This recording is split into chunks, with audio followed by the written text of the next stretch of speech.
తెలంగాణ రాష్ట్ర రాజకీయాల్లో ఒక కొత్త అధ్యాయం రాయడానికి ప్రయత్నిస్తున్నాడు ఒక నాయకుడు. ప్రజల మనసులో స్థానం సంపాదించుకున్న యువ నాయకుడే వల్లాల నవీన్ యాదవ్. ఒక సాధారణ కుటుంబం నుండి మొదలై రియల్ ఎస్టేట్ వ్యాపారంలో విజయాలు సాధించి అక్కడి నుండి రాజకీయ రంగంలోకి అడుగుపెట్టి ప్రజల సేవను తన జీవిత లక్ష్యంగా మార్చుకున్న వ్యక్తే నవీన్ యాదవ్. 1983 నవంబర్ 17న హైదరాబాద్ నగరంలోని యూసుఫ్గూడలో ఆయన జన్మించారు. తండ్రి చిన్న శ్రీశైలం యాదవ్ సామాజిక సేవలో చురుకైన వ్యక్తి. తల్లి కస్తూరి యాదవ్ గృహిణి అయినప్పటికీ తన కుమారుడికి ప్రజల పట్ల మమకారాన్ని నేర్పించింది. ఇలాంటి విలువల మధ్య పెరిగిన నవీన్ యాదవ్ చిన్నప్పటి నుంచే సేవ మనసుతో ఎదిగారు.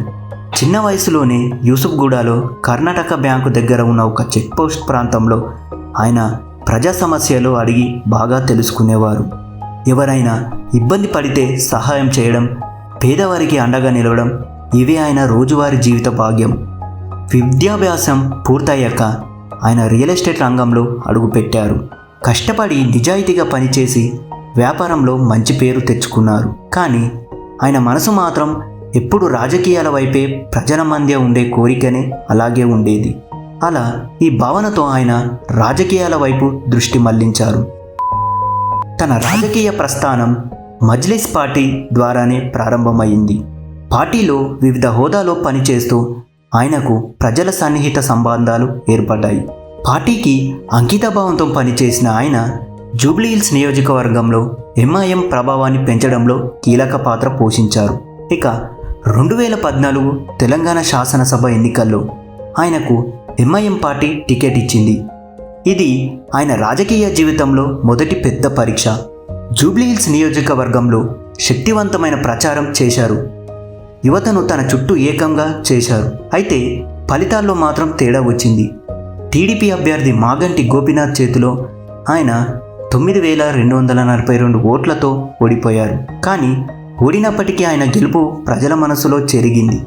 ఎందుకంటే ఓటమి తర్వాత కూడా ఆయన ప్రజల మధ్యే ఉన్నారు. 2018లో ఎంఐఎం టికెట్ ఇవ్వకపోవడంతో ఆయన పార్టీకి రాజీనామా చేశారు. అయితే రాజకీయాల్లో నుంచి బయటకు రాలేదు. నేను ప్రజల కోసం ఉన్న వ్యక్తిని, పార్టీ కోసం కాదు అనే నమ్మకంతోనే స్వతంత్ర అభ్యర్థిగా ఆయన పోటీ చేశారు. ఆ ఎన్నికల్లో 18,817 ఓట్లతో 3వ స్థానంలో ఆయన నిలిచారు.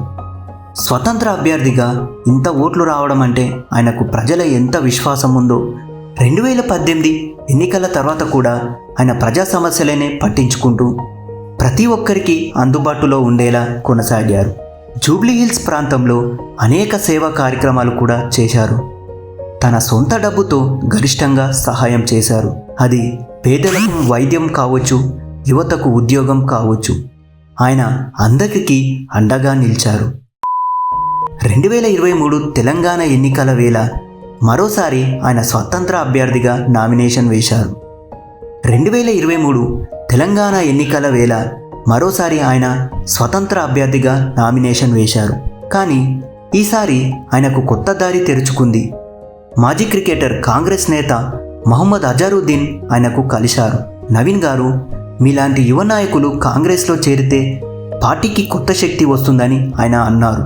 ఆయన ఆ ఆలోచనలను స్వీకరించి నామినేషన్ విత్డ్రా చేసుకొని నవంబర్ 15న టీపీసీసీ అధ్యక్షుడు రేవంత్ రెడ్డి గారి సమక్షంలో జాతీయ కాంగ్రెస్ పార్టీలో చేరారు. అది నవీన్ యాదవ్ రాజకీయ జీవితంలో మరో మలుపు. అప్పటి నుండి ఆయన కాంగ్రెస్ పార్టీలో చురుకుగా పనిచేస్తూ యువతను, వ్యాపారవేత్తలను, మహిళలను ప్రోత్సహించే కార్యక్రమాలు చేపట్టారు. అంతేకాకుండా ఆయన నవయువ నిర్మాణ అనే స్వచ్ఛంద సంస్థను ప్రారంభించారు.